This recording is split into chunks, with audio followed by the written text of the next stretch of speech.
Greetings, nerds. This is Will Polk, producer and co-host of the Cena Nerd Podcast. Thank you for joining me as I'm going to be talking about episode 39 of Star Trek Picard, Vox. This episode was written by Sean Tretta and Kylie Rossiter and directed by Terry Matalas. This is a spoiler review, so if you haven't watched the episode, please stop now, go watch it. Hope you haven't been spoiled by anything on social media, but let's jump right into this episode because yes, this episode was an amazing episode as far as if you're a fan of Star Trek. I mean, we were feasting with this penultimate episode. And was it a nostalgia porn or fan service? Yes, it was. But, I mean, who wasn't smiling when we got this amazing shot of the principal crew on the bridge of the Starship Enterprise D? And it really, as a fan to date, this series has really been consistently very strong throughout this third season of Star Trek Picard. As my partner on our main show this week noted that she's not a Star Trek fan, Sarah Belmont, but she really summed it up best in that this is a love letter to the fans, this third season. And to echo that point, I would agree. Yes, there have been a lot of callbacks, a lot of Easter eggs, callbacks to prior shows, as far as any unresolved plot threads that may have been from the 7 years that the show was on. Also, we've had really, from since All Good Things, and when we first heard about Star Trek Picard, we were very excited. Like, when are we going to get all our principal cast members together in this series? So yes, this is clearly fan service and nostalgia. But one of the things that I would say for fans like myself and many others is this is our Star Trek, because our prior to The Next Generation, if you're a child born in the 70s like me, you only had the reruns, and then with the original crew, and then the first 4 movies with the original cast from Star Trek: The Original Series. So when Next Generation premiered in 1987, this was our Trek, and the one that we could really truly call our own. And we've grown up with this series, and the franchise has grown up. When you think about it, Star Trek: The Next Generation spun off 2 shows during this run: Star Trek: Deep Space Nine and Star Trek Voyager. Basically, I think the explosion of enthusiasm that we're seeing in this third season of Star Trek Picard really is an outgrowth from all of us collective fans really having something back that we have truly missed, and we've seen that in the streaming numbers with Variety reporting that at least for the first 4 episodes of Star Trek Picard, for the first time, this series actually broke into the top 10 streaming shows this year. So yes, is it fan service? Is it all those things? It is, but we truly have our crew back. And when we saw the Enterprise in Hangar 12 and all, I just have to say thank you, Terry Matalas, for you get us. You're one of us, and I just want to thank you for an amazing season so far. And I'm looking forward to the finale next week. But let's get into the episode itself and really hit some of the high points of it. So we finally do get the answer that we've all been wondering about, theorizing about, and we learn what's behind that red door. And we start the episode with Troi and Jack picking up right where things left off with episode 8. She takes them to the door. We really get to see Troi utilizing her counseling skills. We didn't get that all the time in Next Generation, and I'm glad they fixed that here in this series. But of course, she opens the door and sees in his mind and sees what it is.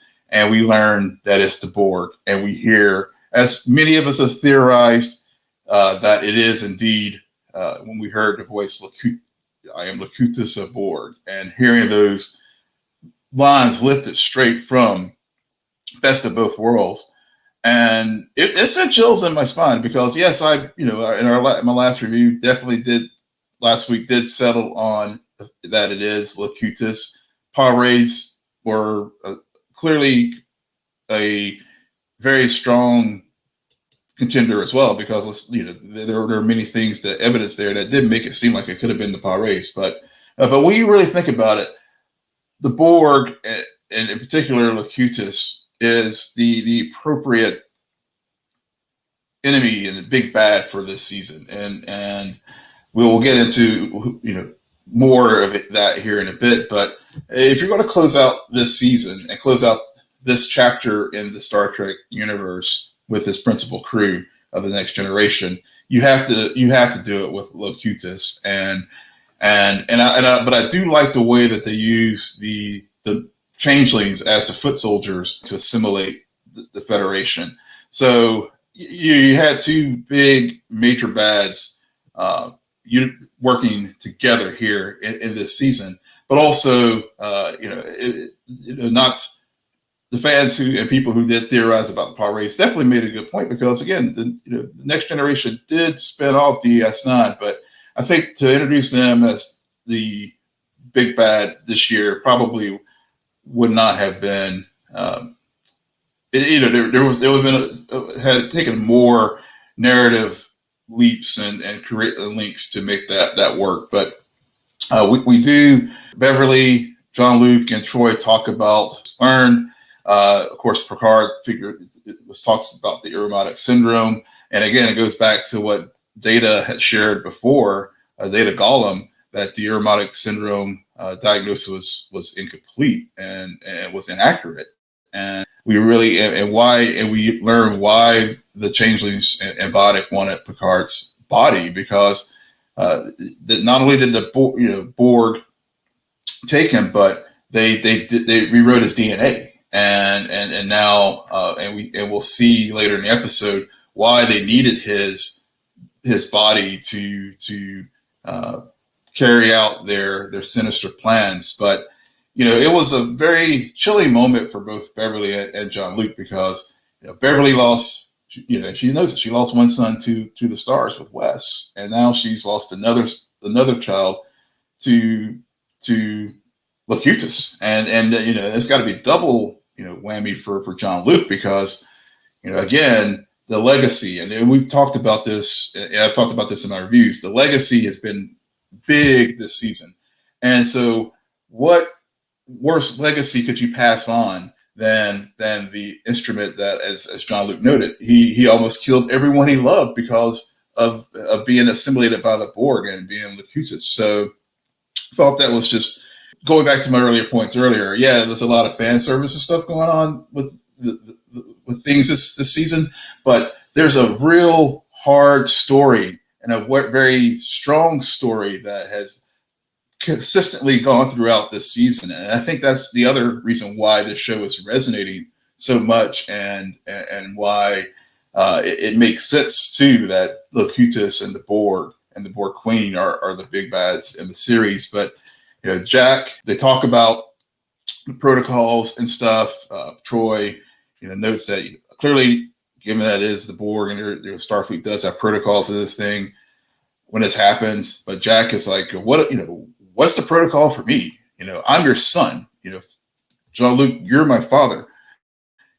What's your protocol for dealing with a father dealing with a son, especially when the father is indirectly, has passed on something like this? And so Jack, of course, storms off, goes to find the answers. We hear the voices again. They hear me, call me, find me, and the lore that we've been having all season. And we ultimately learn that it's the Borg Queen that is luring him, and it's Alice Krieg's Borg Queen. Now, I know folks are wondering, what happened to Jurati and all the Borg that we saw in season 2 and the offshoots, the X-Borgs from season 1. So at least with the season 2 Borgs, these are just to remember, the Borg season 2 was an alternate timeline, and so those Borg were an offshoot from that alternate timeline that that kept them out of the and they went off and they are protecting things out of the way of history from the original timeline that our Star Trek: The Next Generation Borg and our Voyager Borg are presently in and had no impact. You know, the events that happened in season 2 of Star Trek Picard, you know, have no impact on the overall Star Trek timeline. So that's where we get that. And of course, whenever Jack goes into the transwarp conduit, again, a nice callback to the transwarp conduits from prior episodes of The Next Generation when Data and Lore had found the Borg who were cut off before from Hughes leaving the collective and of course in Voyager as well. You know, Alice Krige returns as in the role that she originated in Star Trek: First Contact.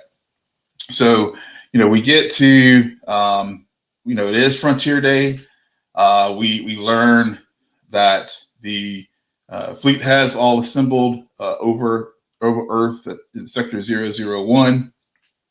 You know, great map, a lot of Easter eggs, a lot of, you know, names to Hikaru Sulu. I saw the Excelsior, the new Excelsior, so many things in Star Trek history. But the team has to figure out how they're going to let the fleet know what's going on.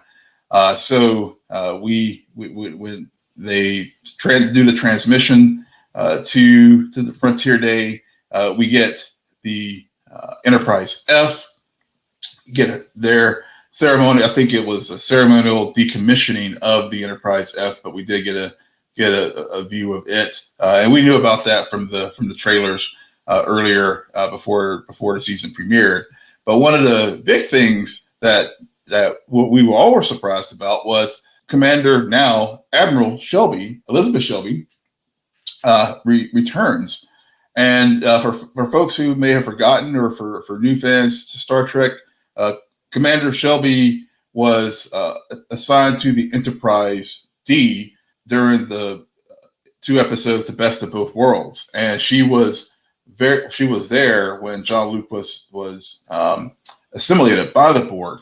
Shelby's role in Starfleet at the time was she was their primary Borg investigator, Borg hunter, and she was tasked with coming up with countermeasures. And there was a nice in-universe note to that in this episode, in that Jean-Luc calls out the irony of Shelby, whose goal was to seek out any kind of countermeasure against the Borg, is now embracing the AI software that the Federation has deployed throughout all of the starships. Story point there, again, bringing the character back from before, but also how the show, but also how people can change over time. And I think that's also been something that we've seen over the course of this season, that, you know, we have a 30+ year lore and history that we've been dealing with. And so, you know, to expect people to act how they are in their when they were in their late 30s and 40s, and now they're in their 70s or whatever, you know, people do change, and sometimes for the good and sometimes for the better. And there were some also things that were consistent about Shelby's character as well with this. I mean, she always was kind of a maverick, and also was definitely a climber as far as a career ladder and stuff. And Riker, you know, there was a whole dynamic that went on with her and Riker. But during The Best of Both Worlds, that was part of the plot. But moving forward to the story, of course, the Borg do hatch their plans to assimilate the fleet. And it's a very ingenious way that they did it this time. I mean, on the one hand, it's ingenious. On the other hand, I do have to say it is a bit of a story contrivance too, as far as what we learn. But as I noted earlier, the Borg, instead of using nanoprobes like they've had in the past to assimilate people, they stole Picard's body to get the DNA. They rewrote his DNA when they had assimilated him. And earlier, I had postulated that it was components of Borg were still left in him, but the show clarifies that the Borg rewrote his DNA, and then they use the software that the changelings programmed into the transporters at some point Picard's DNA to be like the source code. And so when anyone used a transporter, they ended up rewriting. They wrote in the Borg assimilation code, and it's brilliant way to integrate and to show the evolution, just like what we've had this season with the evolution of the changelings. We also see how the Borg have evolved and changed their method as far as assimilation. Now, the contrivance, of course, is that it only works for people 25 and under. So of course, anyone 26 and up, you're just SOL. And we saw that when when Jack and the Borg Queen turned on everything to assimilate everyone. But I'll forgive that nit because they had to figure out a way to basically separate our principal cast and the Next Generation crew to basically set up a way for them to save the day. But of course, we lose Captain Shaw whenever the crew of the Titan has to gets assimilated. Very hard. There's several sad moments here. One, Geordi seeing his kids being assimilated, Alondra and Sydney, Data, really, comforting Jean-Luc. And we had a couple moments, or we've seen Data's evolution here as well. With the joining of him and Lore and the other components, where he put his hand on Jean-Luc's shoulder to try to comfort him with Jack's what's happened with Jack, but also whenever he was with his best friend with Geordi, when Geordi was like losing his shit, with like any parent would, with the kids getting assimilated like that and all. But I have to say, let's pour one out for Captain Shaw. He was a lovable ass, but at the end. In his end, he did was very heroic and consistent with him all season. With the many times he said, "Look, like he told Seven last week, blow the hatch when I was in the turbo shaft with Vadic and all."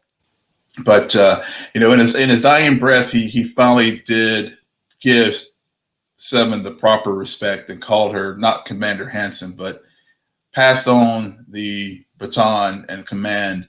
Not to Commander Hansen, but to Seven of Nine, which I thought was a very, very fitting tribute moment, and in a way, nice for Shaw to recognize Seven for who she is and stop dead naming her like that. So I thought that was a beautiful moment. Got a little throat choke a little bit with that because that was a good moment. But we get some.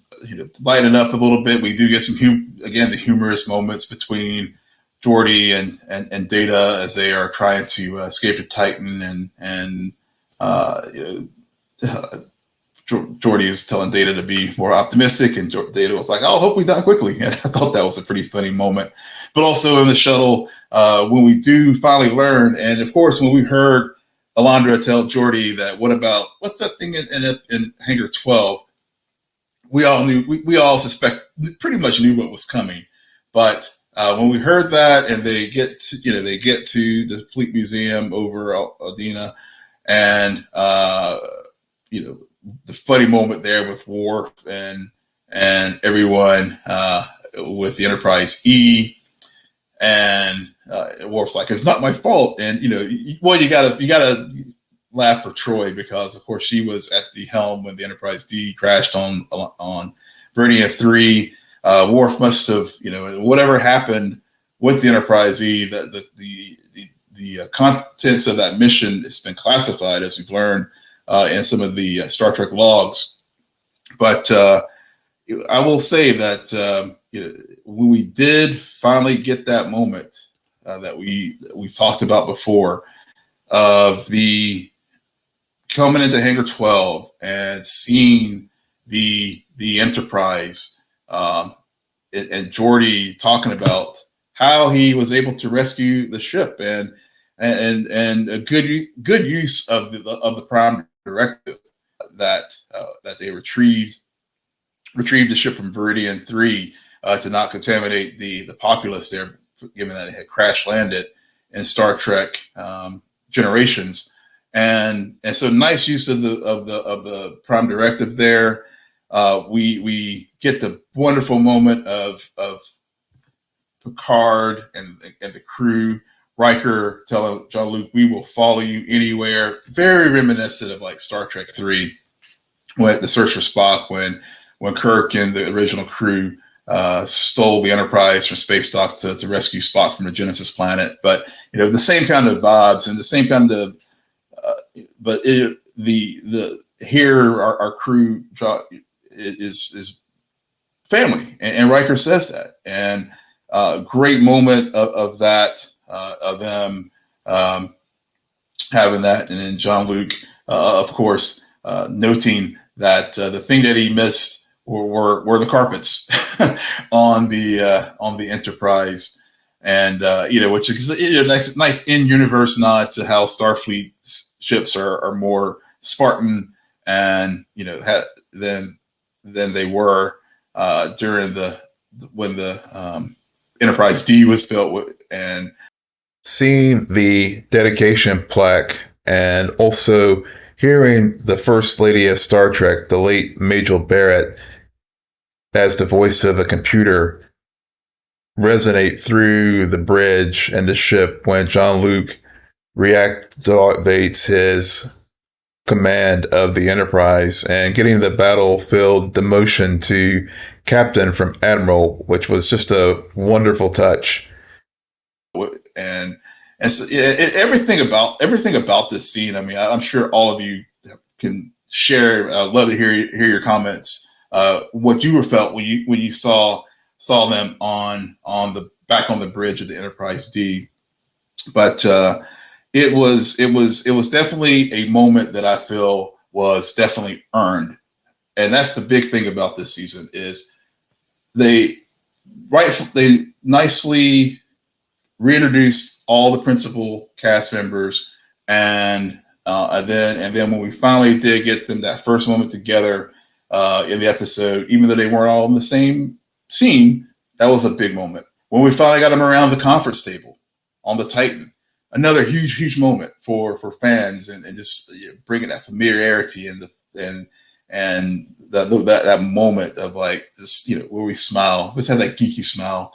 And then this week, when we finally do get them back on the Enterprise D, which, let's just be honest, I mean, the Enterprise D is as much a member, is a integral part in the identity of this crew as the original Enterprise is, with Kirk and Spock and McCoy and Uhura and Sulu, Scotty, etc. So this was their ship. If you're going to finish and close out their story, you got to close it out on the Enterprise D.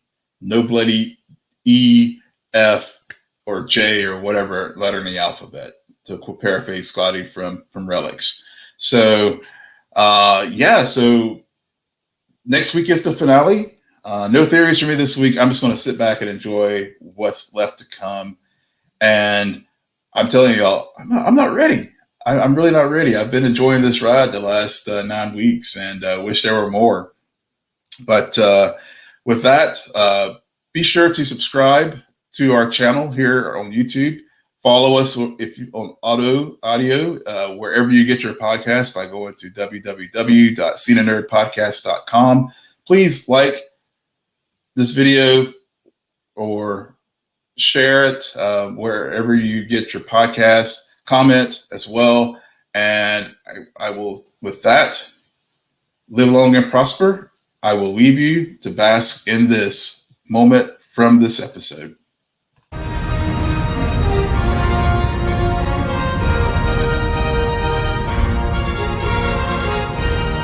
Mr. Data, set a direct course for Earth, maximum warp.